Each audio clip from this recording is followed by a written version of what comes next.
Good evening all of you and welcome to today's doubts discussion session. आज हमने conduct किया था daily test paper practice set CDS का 8 number. और इसमें जो डाउट्स बच्चों के आए हैं वो भी अराउंड 4 to 5 हैं। तो स्टार्ट करते हैं आज का डाउट सेशन।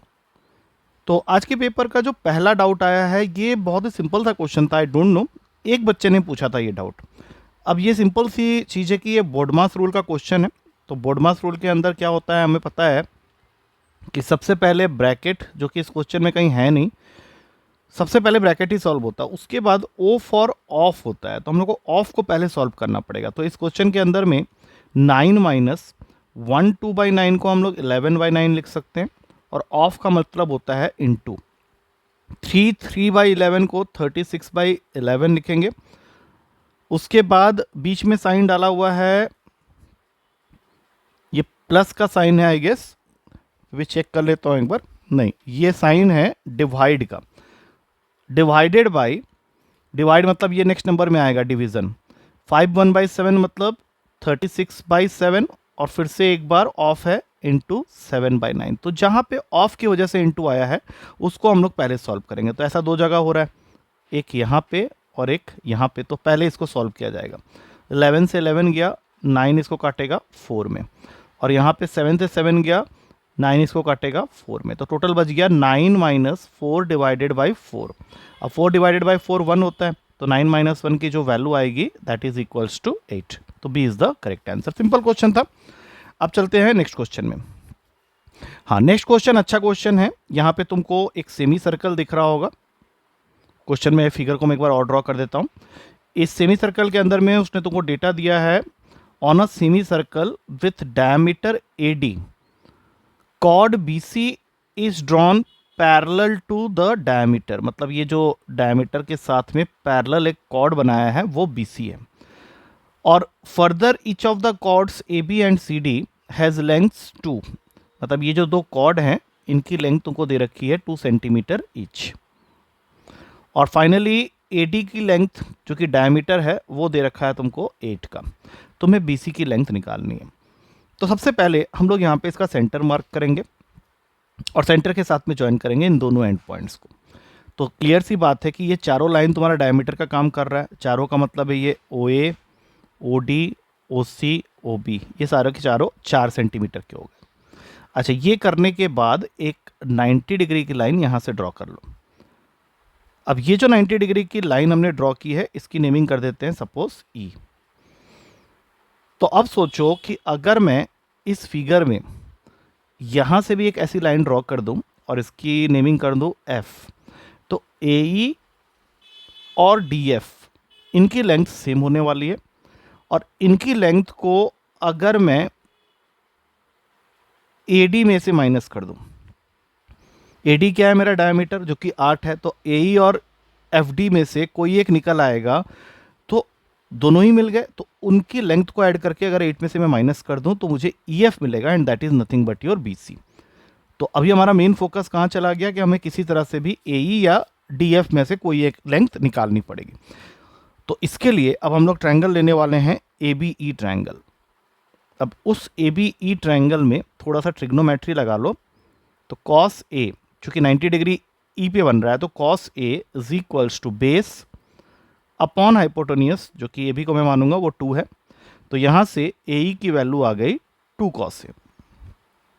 उसके बाद इस पूरे ट्रायंगल AOB के लिए हम लोग कोसाइन फॉर्मूला लगाएंगे। कोसाइन फॉर्मूला मतलब cos A के लिए फॉर्मूला होता है B² + C² - A² upon 2BC, जो कि अभी हम लोग लगाने वाले हैं इस ट्रायंगल AOB के लिए।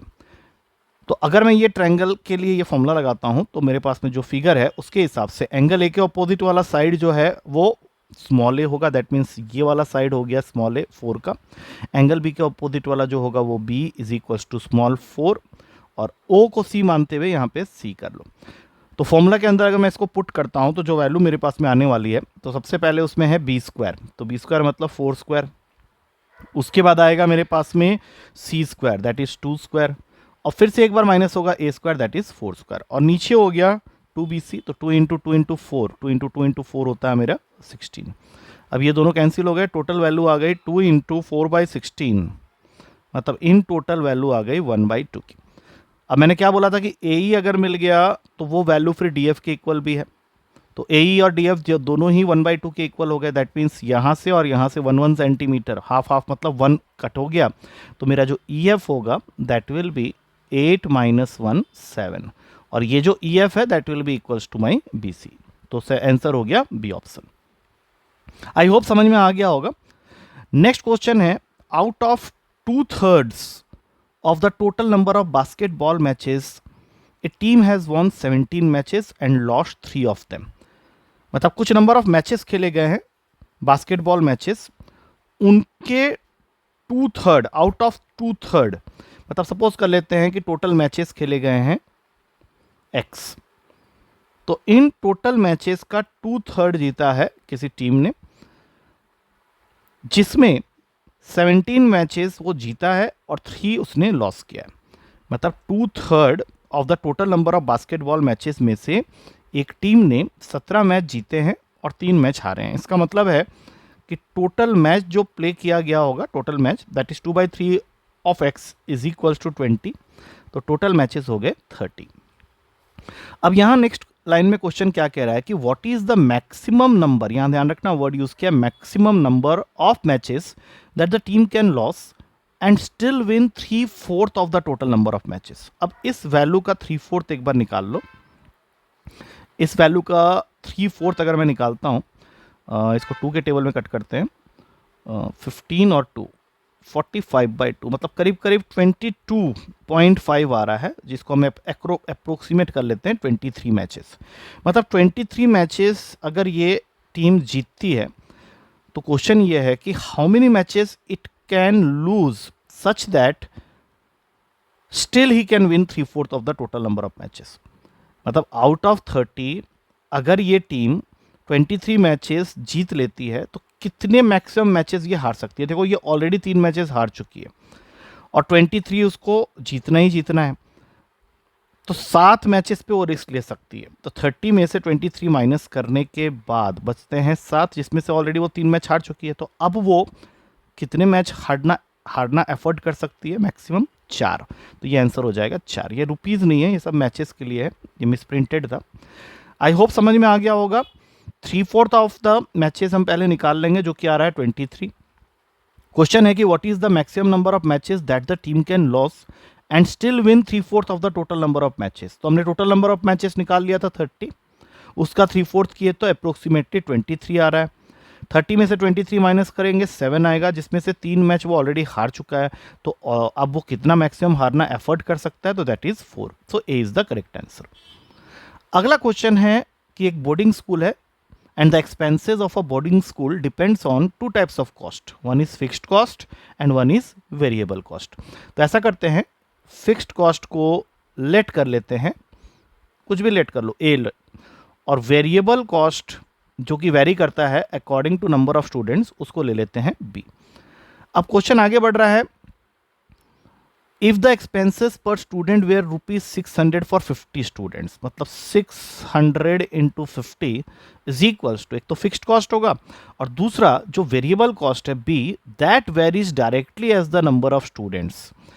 तो 50 के लिए बात हो रही है, तो यहाँ पे लिखेंगे 50 बी। तो पहला इक्वेशन तुम्हारा रेडी हो गया है, a + 50b is equals to 30,000। अब उसी तरह से एंड ₹700 फॉर 25 स्टूडेंट्स, तो 700 इंटू 25 किया, ए रहेगा लेकिन यहाँ पे 25b आ जाएगा। तो दूसरा इक्वेशन जो बन रहा है वो है a + 25b is equals to 25 को 700 से मल्टीप्लाई करेंगे तो 17,500 आ गया। अब इसको सॉल्व कर लो, सिंपल सा इक्वेशन है, सॉल्व करेंगे, यहाँ से आ जाएगा 25b इज इक्वल्स टू 12500, तो b की वैल्यू आ गई 500। अब b की वैल्यू 500 आ गई, इसको उठा के फर्स्ट इक्वेशन में डाल लो, तो a की वैल्यू आ जाएगी यहाँ से 5000। अब ये दोनों मिलने के बाद तुमको पूछा गया है what are the expenses for 100 students, तो a और b तो हमें पता चल ही गया है, तो यहाँ पे लिखेंगे 5000 that is for a plus 100b, 100b हमने निकाला था 500, तो टोटल कितना हो गया 5000 और यहाँ से 50,000, तो तो टोटल कॉस्ट आ रहा है इन बच्चों का 5000 प्लस 50,000, दैट मीन्स 55,000 जरूर होगा ऑप्शन में, D is the correct answer. अच्छा, उसके बाद नेक्स्ट क्वेश्चन है जिसमें दिया हुआ है कि ABC are 3 cities that form a triangle. चलो एक ट्रायंगल बना लेते हैं, ABC इसकी नेमिंग कर देते हैं, ABC are the 3 cities where every city is connected to every other one by at least one direct route. ठीक है, नाउ क्वेश्चन क्या कह रहा है, there are 33 direct routes and indirect routes from A to C। अब यहाँ पे इस लाइन का मतलब समझेंगे कि जो 33 रूट्स हैं direct and indirect from A to C, इसका मतलब क्या क्या हो सकता है। A से C तक पहुंचने का जो इनडायरेक्ट रूट है वो है कि तुम पहले A से B तक जाओ फिर B से C तक जाओ, और डायरेक्ट रूट अगर A से C तक पहुंचना चाहते हो तो वो तो डायरेक्ट यही है। तो इसका मतलब ये हुआ कि अगर इसको मैं x ले लूँ, इसको y ले लूँ और इसको z ले लूँ, तो सबसे पहले लिखूंगा xy plus z is equals to 33। अब ये xy क्या है, xy है कि total number of indirect way to reach from A to C, और z क्या है, that is the direct way to reach from A to C। ये दोनों मिला के 33 है। और उसके बाद उसने ये भी दे दिया है कि there are 23 direct routes from A to B, मतलब x की वैल्यू उसने तुमको दे दी है 23। तो इक्वेशन क्या बन गया, 23y plus Z equals to 33। अब तुमको सिर्फ इतना सोचना है कि y को मैं ऐसी कौन सी वैल्यू दूं जिससे कि 23 बाद में किसी वैल्यू के साथ ऐड होके 33 हो जाए।